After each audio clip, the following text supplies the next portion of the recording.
Desde que o homem pensa para viver, a pergunta sobre a vida boa é a mais importante. Em relação a essa pergunta, todas as outras são secundárias. Você que aprendeu tantas coisas, decorou os afluentes da margem esquerda do rio Amazonas, a função das organelas citoplasmáticas, que seno quadrado de θ mais cosseno quadrado de θ é igual a 1, talvez deva admitir que diante da pergunta sobre o que tem que acontecer na vida para você ser feliz, todas essas informações são secundárias, se não meio ridículas. A verdade é que a reflexão sobre a vida boa atravessa os séculos e o homem sempre deixa registros na história do pensamento daquilo que sempre considerou o filé mignon da vida, o que de mais importante deve acontecer para que ela seja bem-sucedida. Lá na mitologia, Homero escreveu a Odisseia. E a Odisseia, você sabe, é a aventura de Ulisses. Ulisses é o nosso herói. A Odisseia é a sua aventura. Ulisses era rei em Ítaca, e foi convidado para participar de uma guerra dos gregos contra Troia. O porquê dessa guerra? O príncipe de Troia pegou a mulher do rei de Esparta, Menelau. A mulher era Helena, maravilhosa Helena, e o príncipe de Troia impiedosamente a seduziu. Menelau então, atravessado pelo ciúme, declara guerra a Troia e convoca todos os gregos para se juntarem a ele. Ulisses não queria guerra nenhuma. Ulisses vive em Ítaca, de boa, com sua mulher Penélope. Ulisses no seu lugar. Ulisses adorado pelos seus súditos. Ulisses, um rei aplaudido por onde passava, não queria de jeito nenhum ir para a guerra. Mas Menelau constrangeu todos os reis gregos a participarem desta vingança contra os troianos. Ulisses então tem que ir. A verdade é que a permanência de Ulisses ali na guerra foi de 10 anos. E durante esse tempo, os troianos na verdade estavam ganhando a guerra. Os gregos estavam tomando um pau. E aí Ulisses teve a ideia que você conhece, a do famoso cavalo de Troia. Encheu o cavalo de Troia de soldados e deu de presente para os troianos.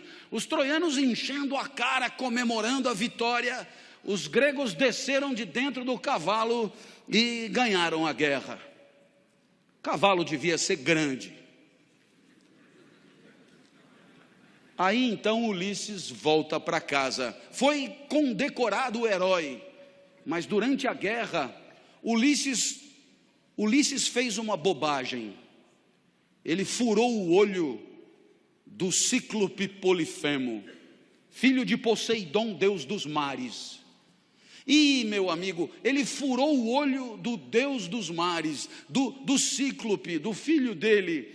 E aí não prestou. E o que é pior, um cíclope só tem um olho.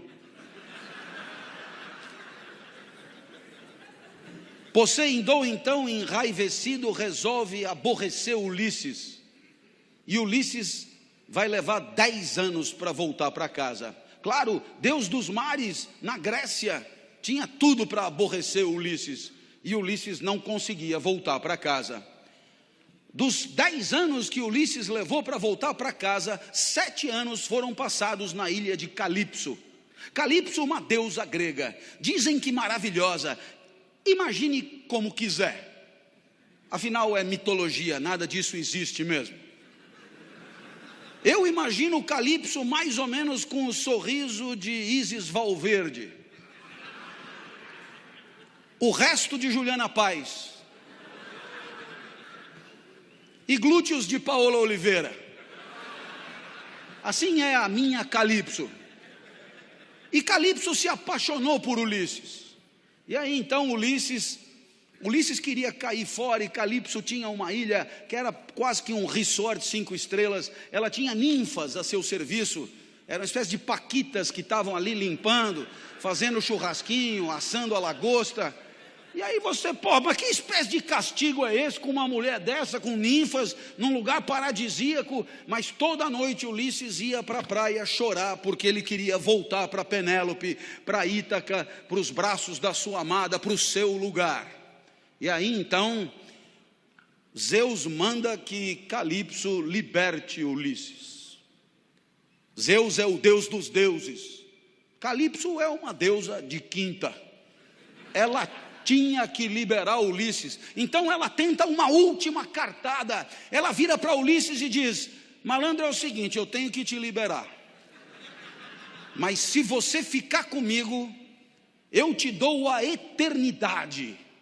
Imagina, isso significa virar Deus. Ulisses era mortal, humano, que nem nós, e Calipso estava propondo a ele a eternidade, e com uma cautela, porque não adianta nada propor a eternidade com você envelhecendo, daqui a pouco você já está no chão, parece uma uva passa, impróprio para o consumo. Então Calipso diz: eu te dou a eternidade e a juventude, vai ser eternamente assim, espetacular, viril e tal.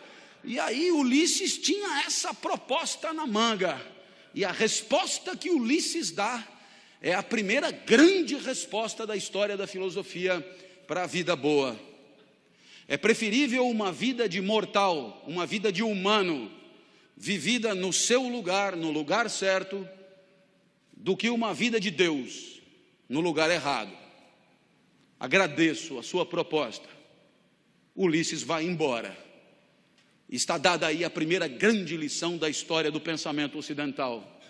Existe um lugar para você, um jeito certo de você viver, que tem a ver com a tua natureza, que tem a ver com as tuas especificidades, talentos e dons naturais. Se você estiver no lugar certo, a vida tem tudo para ser boa. Mas se você não estiver no lugar certo, nem Calipso resolverá o seu problema.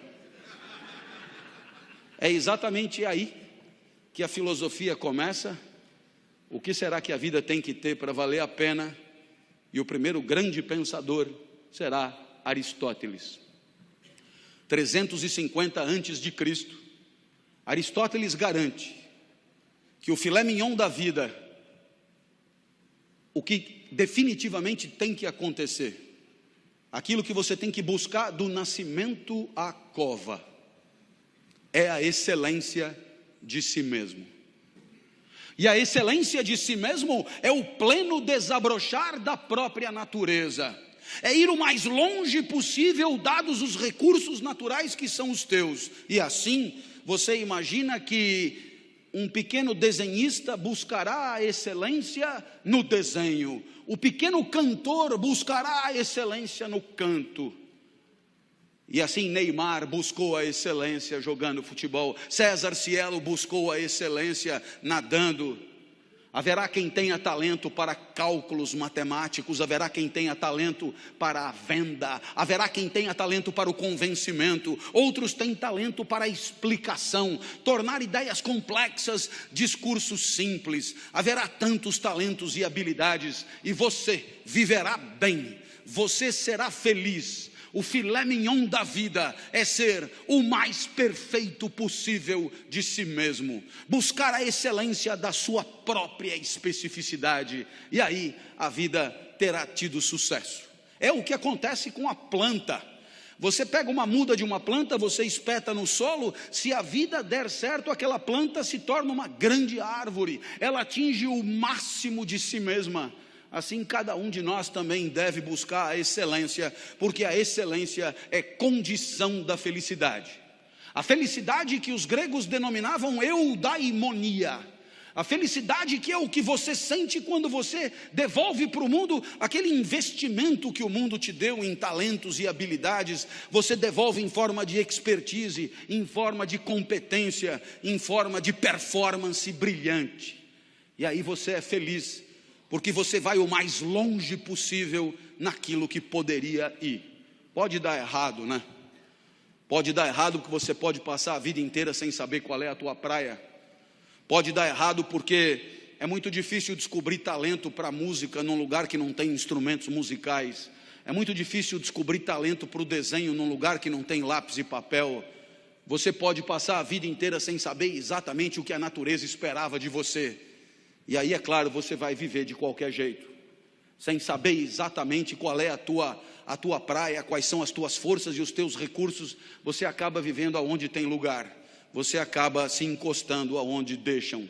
E aí a vida tenderá a ser medíocre, menos perfeita, menos excelente, menos espetacular.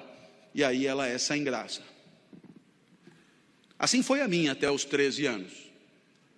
Completamente sem graça. Eu ia para a escola, a aula acabava meio-dia, 15 para meio-dia, eu já estava com a mochila pronta. Doido para cair fora. Cada segundo eu estava doido para cair fora. Quem sabe muitos aqui não estão nessa mesma situação. Último dia de congresso, sábado depois do almoço, as malas na porta, voo iminente, e esse cara falando de Ulisses e Calipso, realmente, viu? Olha onde eu fui parar. Depois da aula meu pai me obrigava a nadar. Eu detestava nadar. Eu fazia revezamento com um cara que esse sim era nadador por natureza, chamado Ricardo Prado. Esse era bom de bola. Eu fazia revezamento com ele, ele caía, nadava primeiro, ele abria uma diferença enorme do segundo colocado, aí caía eu e os adversários se aproximavam perigosamente. Apesar de mim, a gente ganhava. Eu fazia de tudo pela derrota. Eu detestava nadar. No domingo meu pai me levava no Morumbi para ver jogo. 90 minutos esperando terminar. Enquanto ele torcia, eu descascava amendoim. Ele tinha que me avisar, foi gol. Aí eu fingia vibrar para ele não ficar chateado. E ele dizia, foi gol dos caras, caralho, cala a boca que nós vamos apanhar. Meu pai também me levava em escola de arte. É tão legal arte, não é? Para artistas. Tinha aula de argila. É insuportável a aula de argila, você sabe disso. Eu sempre fazia um cinzeiro. Eu tinha que dizer que era um cinzeiro, sempre. Pior do que argila, só origami. Origami, coisa do demônio em japonês. Uma folha de papel, 360 dobras na ordem certa para você chegar num fascinante passarinho que você chucha no rabo e ele abana as asas. Errou uma dobra, fudeu o passarinho. Nunca o meu passarinho abanaria as asas quando chuchado no rabo. Com uma semana a mulher já chamou o meu pai e disse, com seu filho aqui temos 3 tipos de aluno. Primeiro tipo, super talentosos, serão grandes artistas. O segundo tipo, não tem tanto talento, mas estão aí se divertindo. E o terceiro tipo é o seu filho. Ele não é daqui, ele é Ulisses na ilha de Calipso. Ele está fora de lugar. Mas aí aos 13 anos a vida mudou. O professor de geografia entrou no primeiro dia de aula, imagine isso em 1978, nos Jesuítas de São Paulo, Colégio São Luís, na Avenida Paulista. O professor de geografia entra e diz, eu não vou dar aula, o curso será todo de seminários dados pelos alunos. Teve um sorteio de temas, para mim caiu o petróleo, assunto sem graça, mas eu já estava acostumado, a vida era sempre assim, sem graça. Fui para casa estudar. Na época me chamavam de CDF, hoje me chamariam de nerd. Eu tirava 10 em tudo, mas não vibrava com nada. No meio do semestre chegou a minha vez. Subi num palquinho da classe, olhei para a classe e estava apinhado de gente. Apinhado de gente. Colegas de outras classes vieram assistir. Os professores deixaram que viessem e vieram junto. Eu tinha fama de doido, isso ajudava a atrair as pessoas. Eu era muito esquisito quando eu era criança.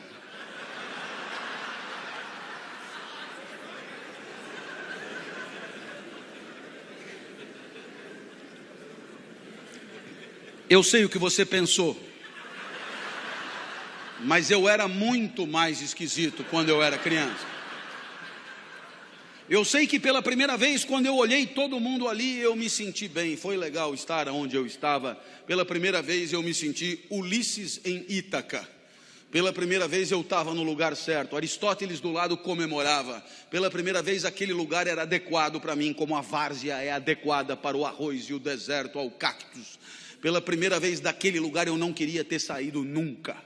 Para ter certeza que ia demorar o máximo de tempo possível, eu não começava.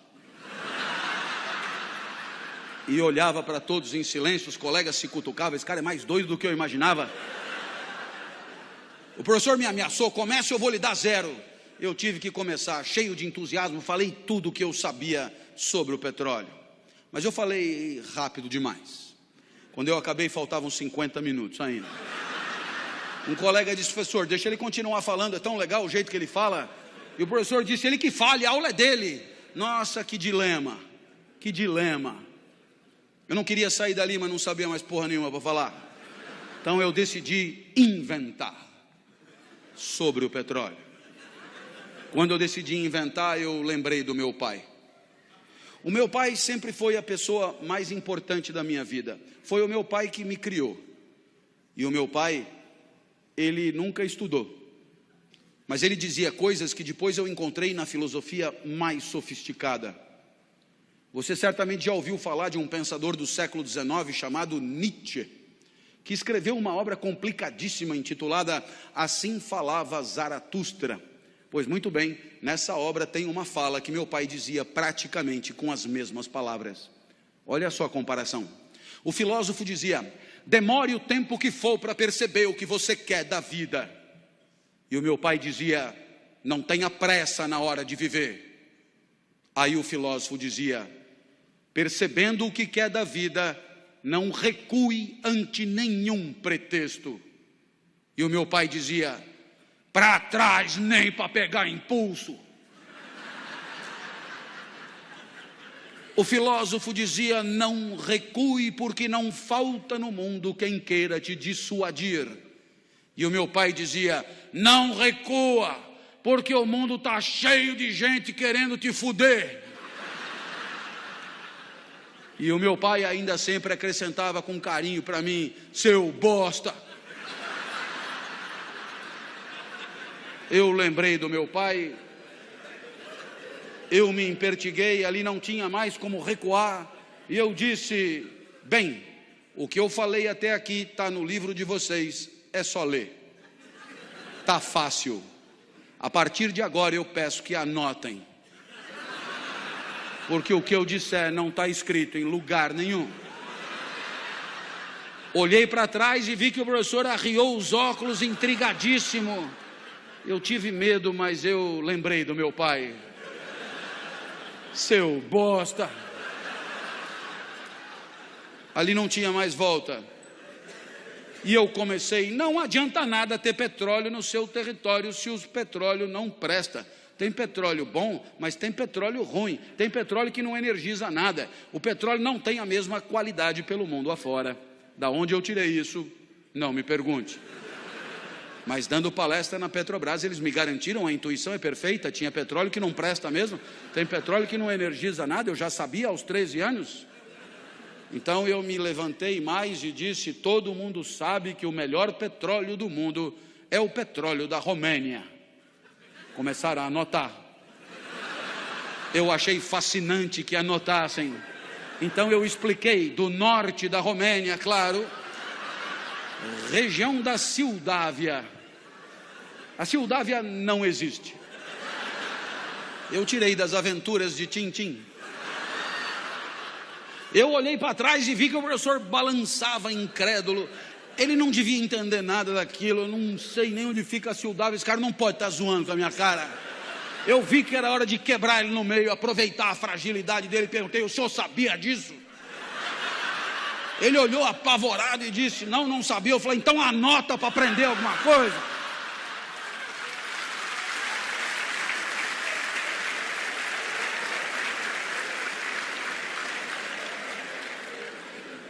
Estava difícil de você aplaudir, hein?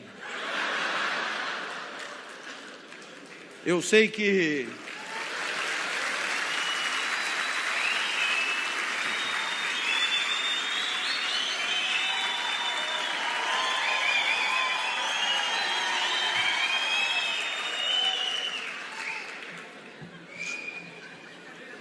Vamos fazer desse evento um evento inesquecível.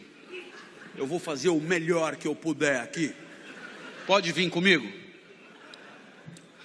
Eu sei que eu continuei falando o que me vinha na cabeça, porque eu não precisava lembrar de mais nada. Falei de petróleo na Ilha do Bananal, em Fernando de Noronha, em Madagascar. Um colega disse, dá para repetir? Eu falei, eu mandei você anotar, cara. Não lembrava de mais porra nenhuma que eu tinha dito. Terminou o seminário, vieram os aplausos frenéticos, e um outro colega falou, professor, deixa ele dar todos os seminários.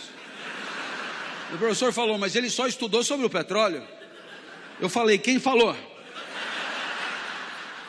Saí dali eufórico, fui encontrar o Fusca branco do meu pai, e o meu pai nunca tinha me visto correr, nem andar, eu me arrastava, na verdade. Ele achou até que fosse assalto. Eu entrei no carro, comecei a contar o que tinha acontecido, e o meu pai, que nunca estudou nada, tinha entendido tudo. Aristóteles no banco de trás do Fusca comemorando. Eu tinha encontrado Ítaca, ali eu tinha achado o meu lugar. Ítaca, para mim, é a sala de aula. É ali onde a vida feliz é possível. É ali onde a excelência eu venho buscando nos últimos 30 anos. É ali onde a felicidade atravessou a minha vida. Dali nunca mais saí. Os gregos comemoram mais uma vida bem-sucedida. Aquela pequena goiabeira que virou uma grande goiabeira. Aquela pequena planta que não encruou, mas vingou. Essa é a reflexão primeira da história do pensamento. A reflexão de que tem um lugar para você, porque você tem uma natureza que é só sua, que você descobrindo qual é a tua praia, a busca da excelência é a própria felicidade. A felicidade é ir o mais longe possível, ser o mais perfeito possível e devolver para o mundo, em forma de performance, aquilo que o mundo te deu, em forma de potencialidade, em forma de talento, em forma de recurso natural. Essa foi a primeira resposta do nosso encontro. Os gregos morreram, Aristóteles morreu, e o pensamento grego foi pouco a pouco sendo substituído por um outro jeito de pensar a vida, o homem, o universo. E esse outro jeito também tinha um grande líder, um grande mestre espiritual, chamado Jesus. Jesus nasceu em Nazaré, 350 anos depois de Aristóteles. Aristóteles, você sabe, era grego, estudou na academia de Platão. Jesus era judeu e se formou no judaísmo. Aristóteles tornou-se um subversivo na academia. Jesus tornou-se um subversivo no judaísmo. Jesus disse coisas que ninguém tinha dito antes. E Jesus, grande sábio que era, respondeu à nossa pergunta: o que a vida tem que ter para valer a pena? E a resposta de Jesus é impactante até hoje. Por mais que vivamos numa sociedade de cultura cristã, a resposta de Jesus, quando anunciada com clareza, produz extraordinário impacto nos espíritos de quem ouve. O filé mignon da vida, a vida que de fato vale a pena, é a vida assumidamente dedicada ao outro. Isso é absolutamente incrível, sobretudo para nós, acostumados a ouvir que o sucesso da nossa vida tem a ver com o nosso próprio ganho, com a nossa própria riqueza, com o nosso próprio conforto, com o nosso próprio poder. Jesus dirá mais ou menos o contrário. O filé mignon da vida, aquilo que fará de você um vivente feliz, é a entrega, é proporcionar, é alavancar, é permitir que o outro viva melhor do que viveria se você não existisse, é permitir que o outro sorria o sorriso que, se você não fosse, ele não sorriria, é permitir que o outro sinta a alegria que, se você não estivesse, ele não sentiria. E aí sim, você terá vivido vida boa, vida que valeu a pena. Lição de Jesus. Bem, os exemplos podem ir ao infinito. Basta que alguém que você ame fique doente, para que você gaste num único cheque tudo que tinha guardado para si. E aí você descobre rápido o que vale mesmo na hora de viver. A minha filha Natália é a mais nova dos meus filhos, tem 13 anos hoje. Quando tinha 4, foi acometida de gravíssima doença, rara no Ocidente. Síndrome de Kawasaki, um vírus letal. Funciona mais ou menos assim. Esse vírus só aparece em crianças de 4 a 6 anos. Esse vírus, se desincubar, mata a criança na hora. Mas tem uma vantagem. Se ele não desincubar por 2 anos, ele acaba morrendo. E a criança está definitivamente curada. 2 anos só. 2 anos esperando. Eu olhava para minha filha na UTI e eu me dizia, por que não troca? Eu fico no lugar. A vantagem é óbvia. Eu fico aqui e a criança fica livre disso. Como não estava dando certo, eu fiz proposta irrecusável. Pegue 20 crianças com isso. Ponha os 20 bichos em mim e liberte as 20 crianças. Agora a vantagem é mais do que óbvia. Não esqueça de pôr a minha filha no meio. Bem, pensando assim, eu aprendi coisas sobre mim. Coisas que eu não sabia. Eu aprendi que para mim a vida não era o bem de maior valor. Continuar vivo não era o mais importante. Porque se fosse o mais importante, eu não trocaria. Se fosse o mais importante, eu jamais faria aquela proposta. Então, naquele momento, eu aprendi que havia alguma coisa que valia mais do que continuar vivo. Eu aprendi, então, a maior lição de Jesus de Nazaré. A maior lição. O que mais vale na vida, o filé mignon da vida. Eu aprendi que o amor vale mais do que a própria vida. Por isso propunha a troca.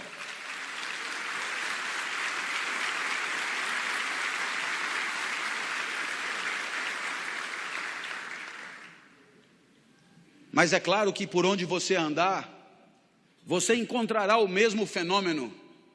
Pessoas desesperadas lutando para diminuir o sofrimento de quem sofre. Na Boate Kiss em Santa Maria, nos desmoronamentos em Petrópolis e Teresópolis, nos incêndios em São Paulo, pessoas completamente despreparadas se atiravam no perigo em nome da proteção da vida alheia. Você encontra isso por onde você andar.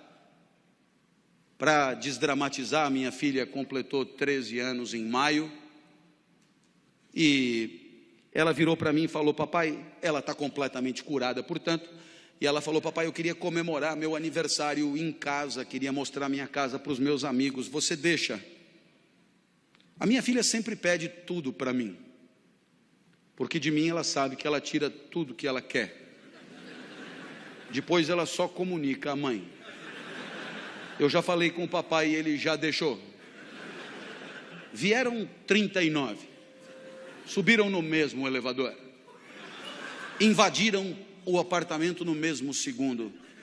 E quando eu vi aquele enxame de criança entrando em casa, me lembrei de uma poetisa búlgara que dizia mais ou menos assim, criança pequena é como água, ocupa todos os espaços.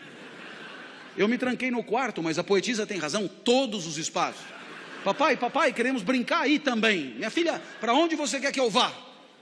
Você não gosta tanto da padaria? Vai para a padaria e espera lá, leva o celular que eu te aviso. E aí eu te pergunto, Que espécie de idiota passaria 3 horas de sábado numa padaria, esperando que uma criança o autorize a voltar para sua própria casa? Esse idiota somos todos nós, não somos? Que um dia percebemos que o sorriso da criança amada vale qualquer padaria. Minha filha me autorizou a voltar, e quando eu cheguei em casa, porque ela é muito legal, ela virou para mim e disse: papai, muito obrigado por ter deixado, eu me diverti muito. Eu sou emotivo, rapidamente as lágrimas brotam, e ela continuou então inapelável. Eu queria te dizer mais uma coisa: eu adoro ser sua filha. Nossa, eu para ouvir aquilo passaria uma semana na padaria. Eu acho que eu abriria uma padaria. Nesse momento você poderia imaginar que o exemplo de Jesus encontra abrigo em situações de afetos familiares, e você poderia imaginar que aqui é trabalho, evento profissional, competidores à flor da pele, com sangue no olho e faca nos dentes. A lição de Jesus não encontraria lugar aqui. Eu tendo a discordar. Há 30 anos, como professor universitário, me perguntam por que escolhi essa profissão. E eu costumo brincar dizendo que Jesus explica. Porque se a vida boa é a vida dedicada aos outros, se o filé mignon da vida é a vida onde cada joule e cada caloria é destinada a alegrar quem está na frente, se a vida boa é a vida em que o outro e o seu desabrochar são o maior valor, admita que a minha profissão é imbatível. Tudo é pelo aluno, é para o aluno, é em função do aluno. É o aluno que aprende, é o aluno que se forma, é o aluno que se capacita, é o aluno que se prepara, é o aluno que se posiciona no mercado, é o aluno que volta para você depois que está trabalhando para continuar estudando. Tudo é por ele, cada aula preparada, cada livro escrito, cada ensinamento dado é para que ele possa pensar melhor e viver melhor. Nada volta, nem salário tem. É evidente que é pelo aluno. Mas eu falo do professor a título de exemplo. Todas as demais profissões podem ser assim. Quando o médico volta para casa à tarde e às 4 da manhã é acordado, ao se levantar, ele talvez ganhe mais do que o professor, mas não é por causa disso que ele levanta. Nem ele, nem o dentista, nem o advogado, nem o psicólogo, nem ninguém. E aí eu costumo dizer, disse até uma vez num evento de mídia que depois na internet atravessou o país, que trabalhar é quebrar o galho de alguém. Trabalhar é quebrar o galho de alguém com conhecimento de causa. Trabalhar é quebrar o galho de alguém com formação. Trabalhar é quebrar o galho de alguém com método, com expertise, com protocolo. Mas trabalhar é, antes de tudo, quebrar o galho de alguém. Feliz daquele que consegue enxergar na alegria do outro o resultado das suas ações, do seu investimento, da sua dedicação e do seu empenho. E é evidente que alguém como você, que trabalha com um valor maior de felicidade, que é a segurança, é evidente que alguém como você tem claro no seu espírito, que se você se empenha por progredir, por ampliar seus negócios, por servir ao maior número de pessoas, muito antes do que pensar no próprio enriquecimento, muito antes de pensar no próprio acúmulo de recursos, muito antes de pensar na própria fatia de mercado, muito antes de pensar em si, você sabe o quão bem você faz às pessoas que bateram a sua porta. Você sabe o quanto as pessoas confiaram em você para bater a sua porta. Você sabe o quanto as pessoas que não dominam o setor como você domina, confiaram em você, para entregar a você a segurança daqueles que ela mais ama, seu maior tesouro, seu bem mais precioso. E você enxerga isso, entende a responsabilidade que é a sua, e sabe que a tua maior responsabilidade não está na simples ampliação dos teus negócios, mas está na proteção daqueles que acreditaram em você, na proteção daqueles que em situação de não defesa, de situação de insegurança, vieram bater a porta e confiaram nos serviços que oferecem. Portanto, você entende que só isso dará a você a dimensão do sentido do trabalho, o sorriso do outro, muitos outros, mas muitos outros, famílias inteiras, enorme quantidade de gente que sorri um pouco mais, por se sentir um pouco mais seguro. Aí está o sentido do seu trabalho. O resto é tabela, números, gráficos, de frieza impiedosa, e que pouco ou nada justificariam o seu empenho extra, a sua dedicação extra, porque é exatamente olhando no olho daqueles que confiam em você, que você se sente importante, e não contribuindo com números frios e porcentagens que nelas mesmas nada querem dizer. Essa é a lição de Jesus de Nazaré. Até porque você um dia vai perceber que não precisa jantar 5 vezes na mesma noite. Jante só 4. Vai fazer bem para você. E você terá gente feliz do lado, gente que não ia comer, te fazendo companhia.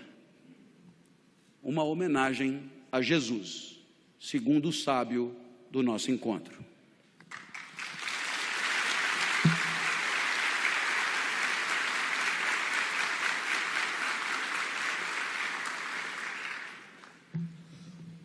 Chegamos na modernidade. Para aqueles que estão com a mochila pronta, um alento, eu já passei da metade. Chegamos na modernidade e o homem descobre que o universo não é uma máquina, como queria Aristóteles. O homem descobre que o universo é uma zona, infinito, e ele é povoado por energia em trânsito. O homem então percebe, com Copérnico, Galileu e Newton, que a sua própria vida é energia emanada por um aglomerado de matéria que em algum momento se deteriora e se reconstrói. O homem percebe que existe vida enquanto existir energia, e que a sua própria vida é energia que dura um certo tempo. O grande mestre agora é Spinoza, pensador holandês, um dos 3 maiores da história do pensamento. Spinoza pensará simples assim: se a vida é energia, a vida boa é com muita energia. Essa energia que é a nossa, ele vai denominar de potência de agir. Anote aí, potência de agir. Quantidade de energia que dispomos para viver num determinado segundo. Contemple aí a minha potência de agir. Potência de agir, energia vital. Vontade de continuar vivo, tesão pela vida, libido, são outros nomes para a mesma coisa. Se a vida é energia, sua potência de agir tem que estar superior a 0, porque se bater no 0 a vida acabou, e você é o tempo inteiro uma luta pela potência de agir em alta. Potência de agir. A filosofia de Spinoza é um estudo criterioso das condições da preservação da potência de agir. E aí você sabe que ela oscila Ela oscila porque você está no mundo, o mundo se relaciona com você, o mundo te afeta, o mundo te transforma, e como você é energia, é claro, o mundo faz oscilar a tua energia. Exemplo, outro dia estava no centro da cidade de São Paulo, onde eu estudei por 5 anos quando eu era moleque, fiz a faculdade de Direito ali no Largo de São Francisco, então eu fui até o centro da cidade, e aí passei por um daqueles restaurantes do centro e tinha lá, prato do dia, rabada com polenta e salada de agrião. Eu falei, opa, é isso mesmo, adoro rabada, adoro polenta, adoro. Sentei e falei, traz uma. Aí veio aquilo, parecia bom, comecei a comer e eu percebi rapidamente que o encontro da rabada com o meu corpo não foi potencializador para mim. A minha potência de agir começou a despencar rapidamente. Todas as células do meu corpo viram um exército contra a rabada apequenadora. Aí então eu comecei a suar frio, comecei a tentar eliminar a rabada por todos os orifícios que havia possíveis, e aí fui parar no hospital. Cheguei no hospital num estado de precariedade e sujeira imenso, porque eu já tinha feito de tudo. A moça do hospital me conhecia na porta e disse, professor, o que aconteceu? Eu disse, é rabada em forma de vômito, senhora. Coisa tá feia. Aí chamaram não sei o que, Buscopan, Plasil na veia, não sei o que, uma enfermeira apetecível, e eu comecei a reagir, comecei a melhorar, e aí o meu corpo venceu a rabada. O mundo às vezes é assim, tenta te derrubar, e você é um exército para impedir que a potência caia a zero. Às vezes não precisa nem ficar doente. Quando eu acordo todo dia às 5 da manhã, a não ser quando eu tenho que acordar antes. E quando eu acordo para levantar da cama é uma desgraça. Eu não sei você, mas eu sou assim, para levantar é um inferno. Eu sei que tem gente que acorda cantando. Pessoas que acordam cantando, dão um pulo, abrem a cortina. São pessoas detestáveis mesmo. Se você compartilha o leito com alguém assim, livre-se enquanto for tempo. É insuportável gente assim. É brincadeira, é só inveja. A pessoa está fazendo abdominal, eu não consegui levantar da cama ainda. Aí eu vou me arrastando até o vaso, e no vaso eu já melhoro um tostãozinho, ganho de potência de agir. Tomo uma ducha, ganho de potência de agir. Tomo um cafezinho, dou uma espertada, ganho de potência de agir. Saio de casa às 6h30 para não pegar trânsito, deixo minha filha na escola, passo na frente do estádio do Pacaembu, venho por dentro de um bairro chamado Vila Madalena para não pegar trânsito, chego na cidade universitária, no bairro do Butantã, grandes espaços, grandes áreas verdes. Aí começa a chegar os alunos, eu começo a falar, e é impressionante como eu gosto do que eu falo. Impressionante como eu me encanto com o que eu mesmo digo. É impressionante. Eu por mim me ouviria eternamente. Você sabe que você me ouvindo aí deve estar pensando, esse cara é insuportável. Realmente ele é insuportável, ele é de uma arrogância sem par. Não é não, pense o que quiser, mas reflita comigo. Você já percebeu que você está sempre do seu lado? Não tem como mandar você e ficar. Aí você pensa e diz, o senhor fala como se eu fosse 2, mas é você e a consciência que você tem de você. Na filosofia isso chama transcendência do ego. Você quer ver como são 2? Você faz uma cagada e diz, caralho, olha o que eu fiz. São 2. Quem fez a cagada e quem, né?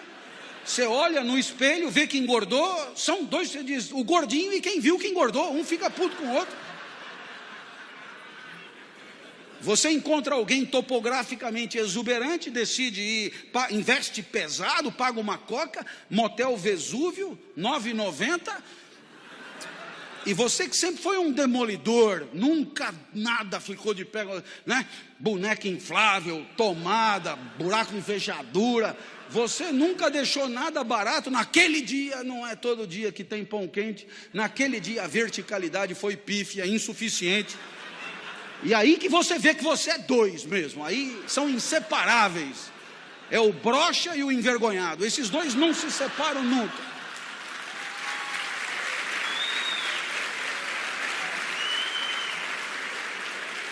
Se você é 2 e você está sempre do seu lado, se você será sempre o espetáculo mais recorrente para você, se você vai ser sempre o seu mais fiel espectador, goste do que você faz, senão não tem chance da vida valer a pena.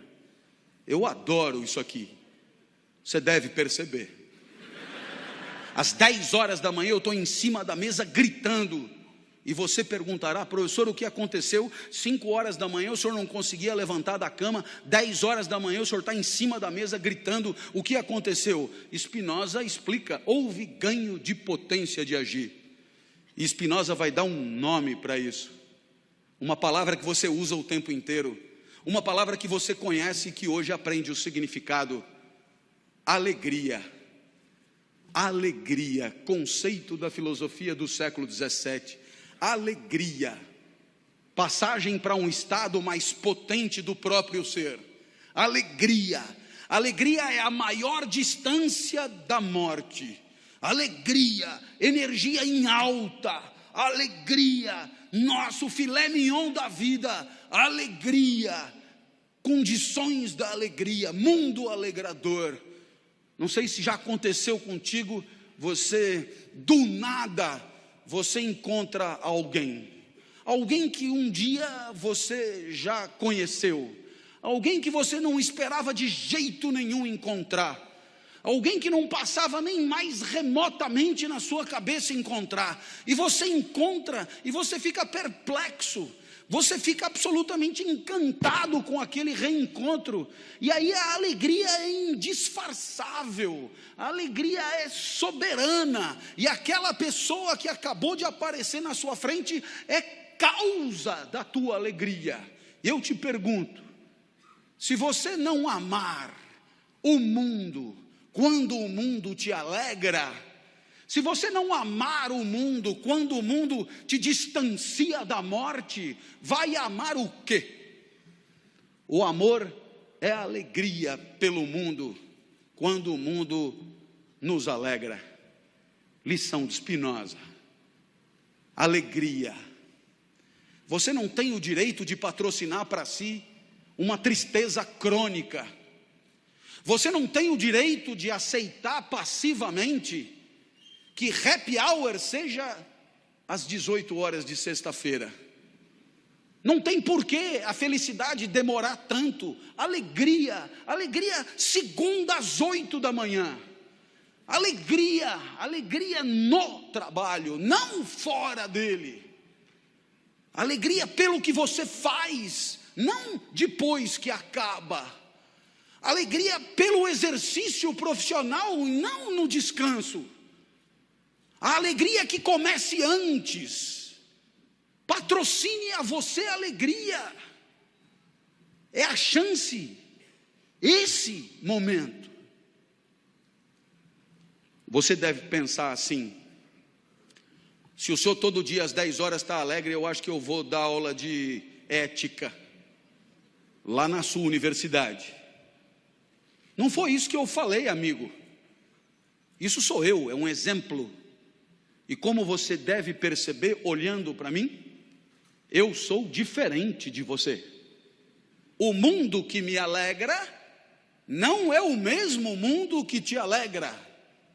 Portanto, vá procurar a alegria no seu canto.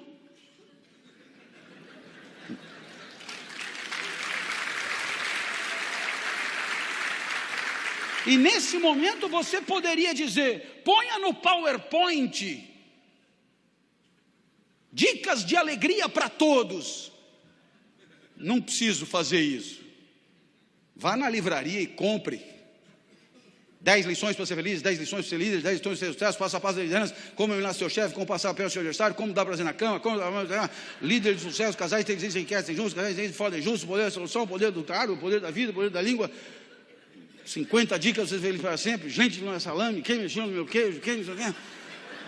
Tudo isso é a mesma coisa, faça isso e seja feliz. Mas, será possível? Outro dia, o último que lançou 50 dicas para ser feliz para sempre, estava à venda na caixa da livraria do aeroporto de Congonhas. Eu comprei o jornal e a moça falou: não quer levar o livro, R$ 9,90? Aí eu vi 50 dicas para ser feliz para sempre. E eu perguntei para ela: você leu? Ela falou: li. Aí eu falei: é bom? Ela falou: é. Eu peguei e falei: então você não vai morrer? Ela falou: eu não entendi. Eu falei: se está escrito 50 dicas para ser feliz para sempre, a primeira promessa é que você não vai morrer. Aí ela parou e disse: não, acho que é para ser feliz até morrer. Então não é para sempre. Está errado. Aí ela já estava arrependida de ter me oferecido o livro. Aí eu fiz uma última pergunta. Eu perguntei: como será que está o trânsito na 23? Ela falou: parado. Se eu comprar o livro e botar o livro do lado de fora do carro, os carros da frente vão abrindo caminho e você passará livre. Os radares quebrarão e você irá a 120 por hora até em casa. É isso? Ela: não. Então não presta porra nenhuma o seu livro.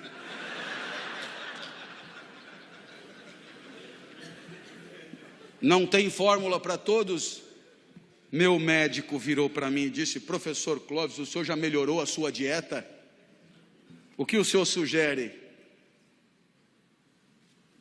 Coma linhaça todos os dias pela manhã. Eu falei: não. É que comer linhaça me entristece. É como cair de boca na areia da praia. Aí ele falou: se quiser melhorar o gosto da linhaça, bata com couve.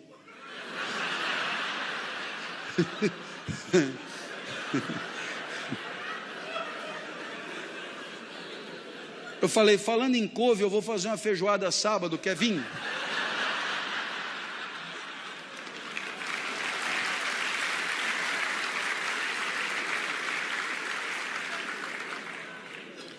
Não só não tem fórmula para todos, como não tem fórmula para você para o resto da vida. Às vezes você tem uma alegria e diz: opa, daqui eu não saio. Não funciona assim.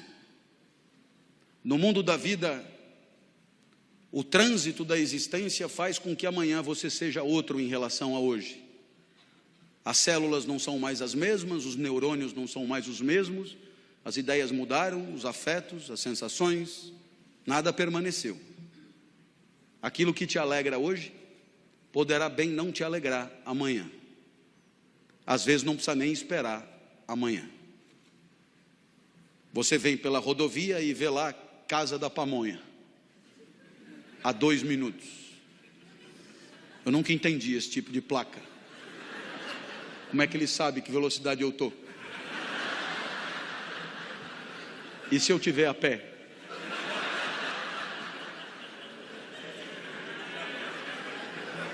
Aí você chega na Casa da Pamonha e o encontro com a pamonha começa pelo odor já no estacionamento. Você já saliva. Aí você vê a pamonha amarelinha. Aí você pega na pamonha quentinha. Aí você abre a pamonha, tira o elástico, encapa a pamonha, desencapa a pamonha, desencapa a pamonha, desencapa a pamonha, desencapa a pamonha.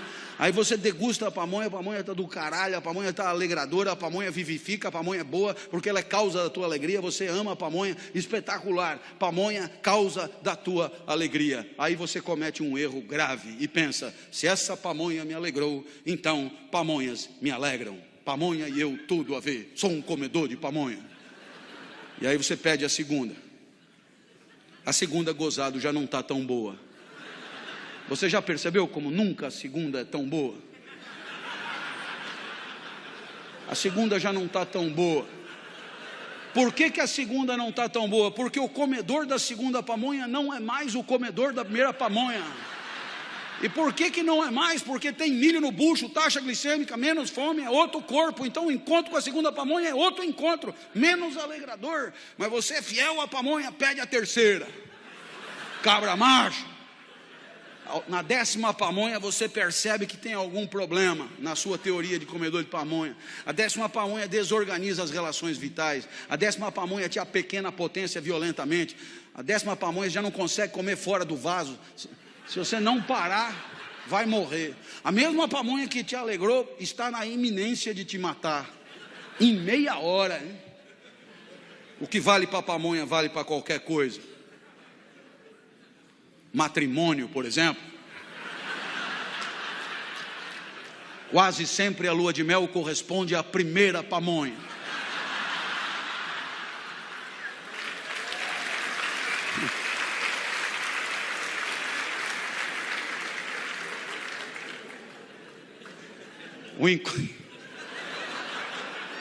O encontro começa pelo olfato. Aí você desencapa a pamonha, desencapa a pamonha, desencapa a pamonha. Docinha, amarelinha, quentinha, um espetáculo. Depois de 5 anos não aguenta mais ver a pamonha. Aí você resolve inovar e pede para comer um curauzinho. Mas quem entende de espiga sabe, não é todo dia que tem curauzinho. Curauzinho desanda.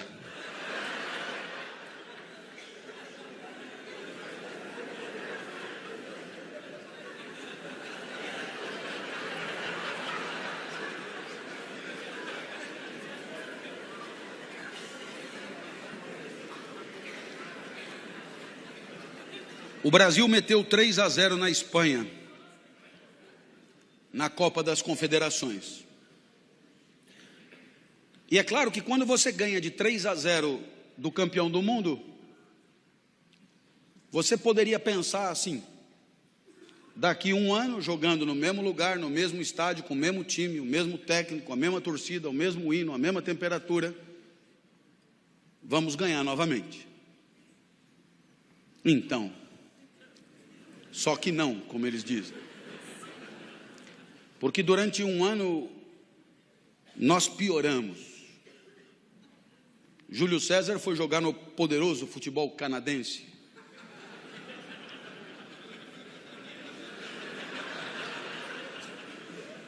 Daniel Alves questionado no Barcelona. Thiago Silva lesionado no PSG. Marcelo perdeu a titularidade no Real Madrid para um português. Paulinho nem no banco fica no Tottenham, ficava. Luiz Gustavo vendido pelo Bayern de Munique. Oscar reserva no Chelsea. Hulk jogando bola com ursos na Sibéria. Fred, Cone, chinelinho e Neymar atropelado por uma carreta colombiana. O nosso time piorou. Ao mesmo tempo que nosso time piorava, nossos adversários se prepararam para nos enfrentar. O técnico da Alemanha, antes da partida, assegurou que o Brasil não pegaria na bola. Eu, quando vi aquilo, desacreditei.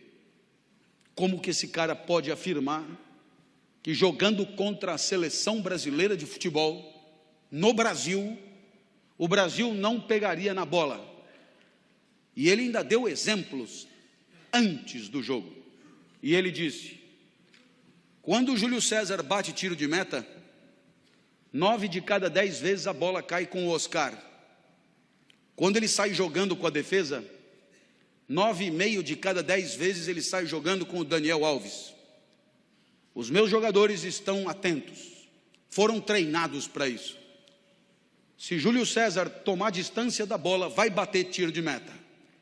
E 4 alemães estarão em volta do Oscar. Se ele não tomar distância, ele vai sair jogando. 4 alemães estarão em volta de Daniel Alves. E isso em alemão. Vier spielen über Oscar. Então, eu espero que você tenha percebido que depois de 7 pamonhas,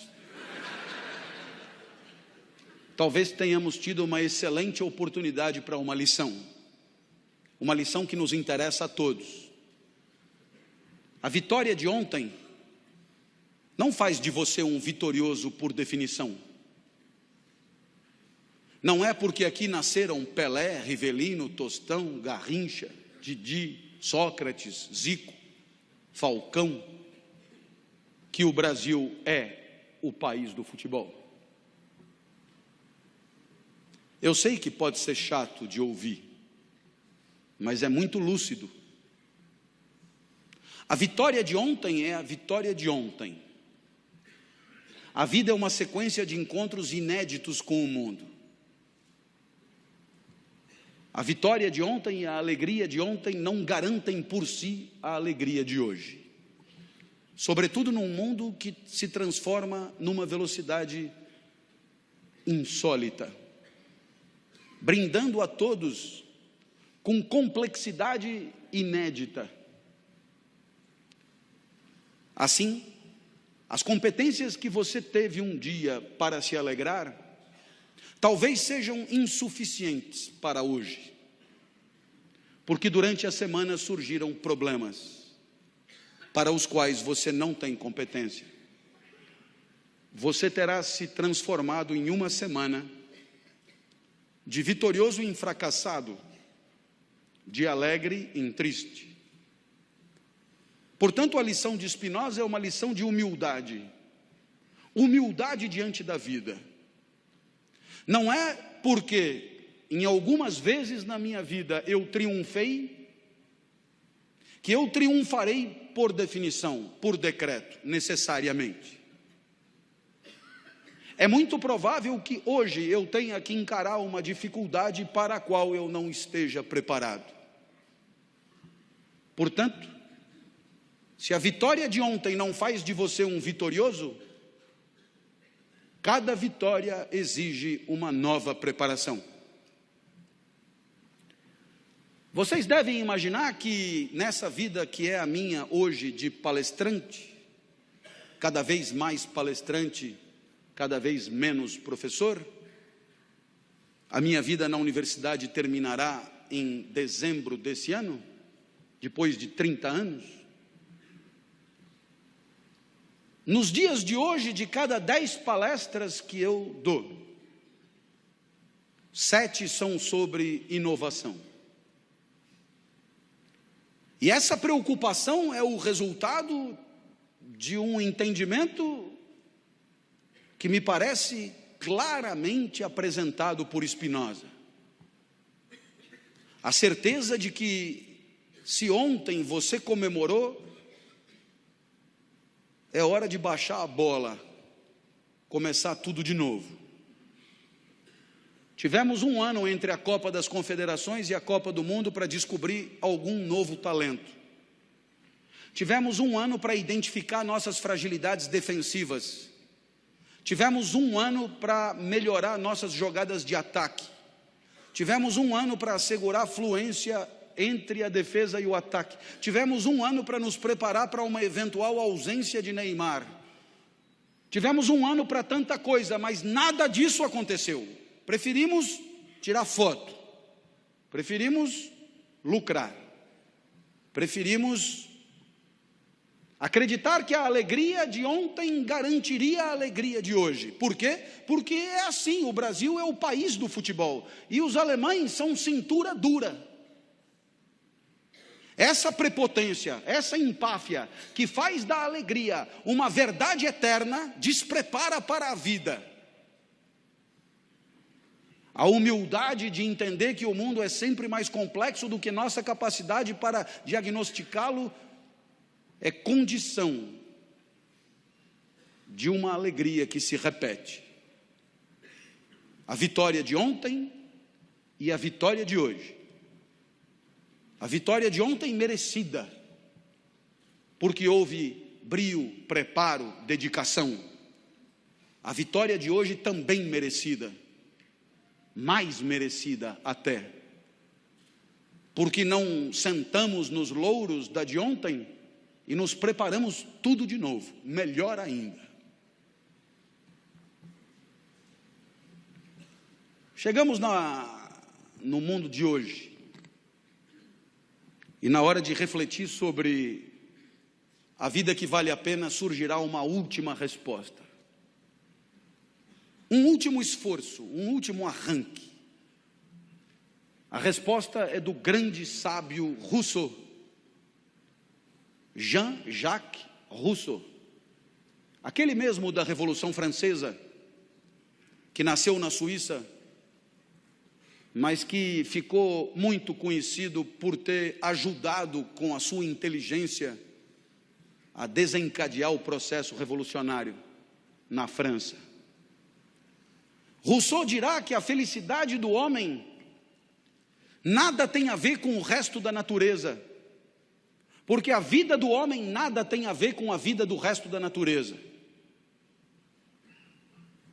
Na natureza tudo é necessariamente do jeito que é, tudo vive necessariamente do jeito que vive. Na natureza, o vento venta do único jeito que poderia ventar. A maré também, o sapo também, a girafa também, a samambaia também. Tudo é necessariamente daquele jeito. Mas no caso da vida do homem, a cada passo ele escolhe, ele delibera, ele decide. A cada passo ele faz a vida acontecer e ele decide jogar no lixo tantas outras vidas que ele escolheu não viver. Portanto, diz Rousseau, a verdadeira felicidade é quando você acerta na tua escolha. A verdadeira felicidade pressupõe o uso adequado da liberdade.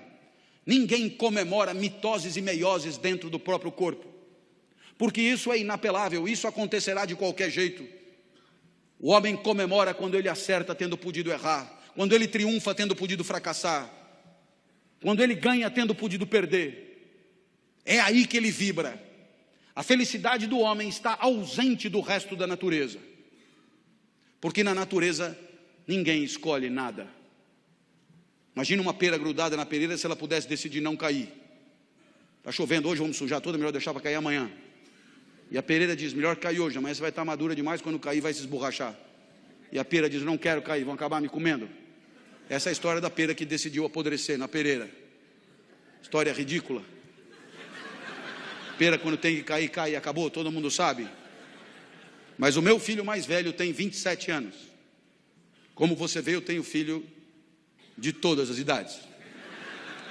O meu filho, esse mais velho, nasceu na França quando eu estudava lá, depois estudou propaganda e marketing aqui no Brasil, depois fez marketing esportivo e hoje trabalha numa empresa que patrocina a equipe paraolímpica brasileira. O meu filho mora comigo, ganha muito mais do que eu, e eu às vezes me pergunto, será que ele não vai vazar daqui algum dia? Não.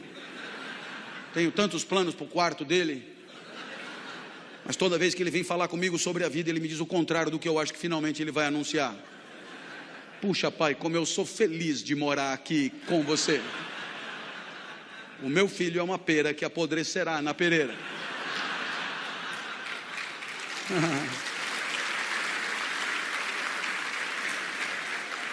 O exemplo de Rousseau não é o da pera, é o do gato, é bom também. Quem tem gato sabe. Gato é irritantemente gato. Gato gateia. O gato já tem no seu instinto todas as respostas para uma vida de gato. O gato nunca inventa moda. Um gato com fome não come alpiste. Ele morre de fome, mas ele não come alpiste porque ele não está programado para comer alpiste. O gato é escravo da sua natureza. Do mesmo jeito que o pombo não come filé. E você sabe que você não é nem gato nem pombo.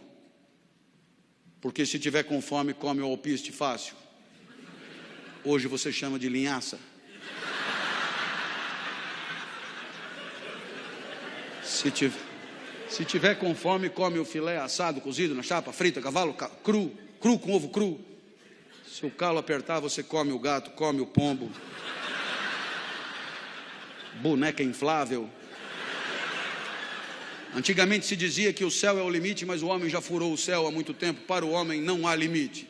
O homem inventa, cria, improvisa, inova, empreende, pensa em soluções nunca pensadas para situações nunca vividas antes. Ninguém na natureza vive assim. Ninguém na natureza tem que viver assim. Cabe ao homem construir e pavimentar a sua trajetória, assumindo a responsabilidade de todos os equívocos. Porque no nosso caso, todos nós poderíamos estar em outro lugar que não este. Se estamos aqui, é porque escolhemos assim. Da mesma maneira que a nossa vida resulta da nossa escolha livre, assim também a nossa convivência. Somos livres para decidir como queremos conviver. No formigueiro as formigas convivem, mas é daquele jeito. Tudo é necessariamente daquele jeito. No nosso caso, pode ser diferente do que é. A nossa sociedade pode ser diferente do que é. A nossa convivência pode ser diferente do que é. Somos livres para decidir como queremos conviver. E no ano passado, num pequeno livrinho, diálogo com meu grande amigo Cortella, propus a definição de ética. Inteligência compartilhada a serviço do aperfeiçoamento da convivência. Não há ética no formigueiro, mas há ética entre nós, porque entre nós há liberdade para fazer da nossa convivência algo diferente e, portanto, melhor.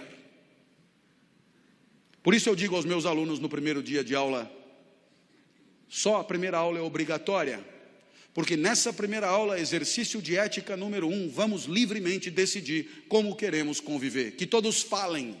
Não se trata de ter direito de falar, mas o dever de levantar a mão e dizer o que pensa, o que sonha, o que pretende, o que sempre quis dizer. Eis a oportunidade, fale. Vamos construir uma sociedade nova, começando do zero, virando a página. Fale, levante a mão, não engula mais, fale.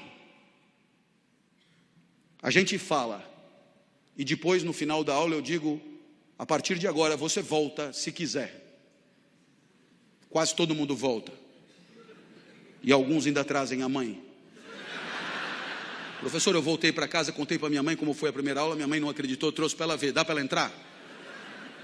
Deixa eu ver a mãe primeiro. O que o menino queria mostrar para a mãe? O que nós combinamos. E o que nós combinamos são princípios de convivência, que são inalienáveis, que não podemos abrir mão, que valem tanto que chamamos de valores. Valores, atributos de conduta inalienáveis, garantidores da melhor convivência possível, segundo a nossa inteligência livre. O que eu tinha prometido na primeira aula, aguerrimento didático. Eu não prometo genialidade nem brilhantismo, porque eu não posso prometer, mas aguerrimento eu prometo, e aguerrimento tem. Cada vez que eu me exaltava, o menino cutucava a mãe, olha, eu falei, e a mãe sorria. Os dois encontraram o que vieram encontrar, o que vieram procurar. Na terceira aula a mãe trouxe a irmã, melhor do que ela ainda. E hoje as aulas são acompanhadas por em média 60 mil pessoas na internet, porque você costura relações de confiança toda vez que você é fiel aos valores que afirma respeitar. Uma senhora de uma liga de senhoras religiosas me ligou. Professor, eu sou sua aluna do programa de terceira idade lá da universidade, acompanho o senhor há tanto tempo, e um sonho para mim, eu queria que o senhor desse uma palestra na nossa liga. O senhor viria? Com muito prazer, senhora. Professor, eu sei que o senhor é um profissional, mas o dinheiro que a gente arrecadar vai todo para as crianças com câncer. Tudo bem para o senhor? Com muito prazer, senhora. Só mais uma coisinha, professor. Eu tenho umas amigas mais idosas do que eu, pensei, nossa, elas vão conseguir chegar? Não, elas já moram lá, não dá para o senhor pegar leve, dá uma maneirada, pega leve na energia, nos exemplos, nos palavrões, não custa nada. Dá não, dona, dá não. Isso aí sou eu, é meu jeito, eu não posso prometer, eu não vou cumprir. Quando eu começar a falar, eu vou enfiar o pé na jaca, não tem conversa, não dá não. E depois quem é que vai comprar a porra dos ingressos? Ah, professor, é todo mundo que adora o senhor, vai bombar, o senhor vai ver. E essas pessoas vão comprar ingresso para me ver, o que elas esperam de mim? Será que elas esperam de mim uma aula xoxa, esgarçada, sem tesão, sem vício, sem emoção, sem alegria, sem energia? É isso que elas esperam de mim? Não, elas não. Então por que nós vamos traí-las? Avisa aí suas amigas higienizadas. Se quiser ajudar as crianças com câncer, vai ser com caralho e tudo.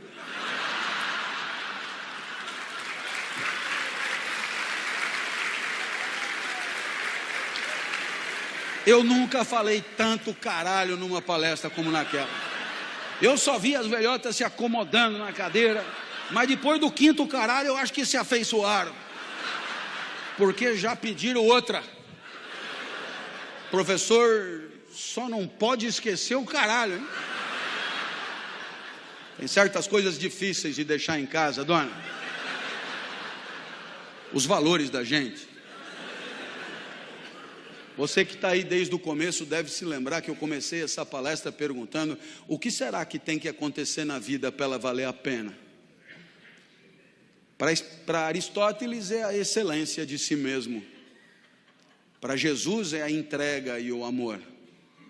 Para Spinoza é a alegria e a potência de agir. Para Rousseau é a liberdade e a fidelidade aos próprios valores. Qual dos quatro será que tem razão? Certamente os quatro. Sua vida é melhor se você explorar o que você tem de mais forte. Sua vida é melhor se você se entregar aos outros, se tiver com quem comemorar, tiver gente feliz por perto. Sua vida é melhor se você conseguir se alegrar. Sua vida é melhor se você decidir com inteligência e com fidelidade. Por isso os 4 falam em felicidade. E eu acho também, felicidade é um instante da vida que a gente gostaria de um dia repetir. Um instante da vida que você gostaria que não acabasse ali. Um instante da vida que você gostaria que num outro dia a gente fizesse de novo. Felicidade é esse instante que você um dia pretendeu a eternidade. Felicidade é esse instante que você lamenta que tudo na vida tenha um fim. Felicidade é esse instante que, se Deus quiser, um dia a gente vai repetir. Porque eu espero que pelo menos por um segundo você tenha rido e desfrutado. Que pelo menos por um segundo tenha pensado em coisas que não tinha pensado antes. Que pelo menos por um segundo tenha pensado em trazer a mãe ou o filho. E se alguma dessas coisas aconteceu, admita. Nesse singelo segundo você foi feliz. E se eu sair de casa...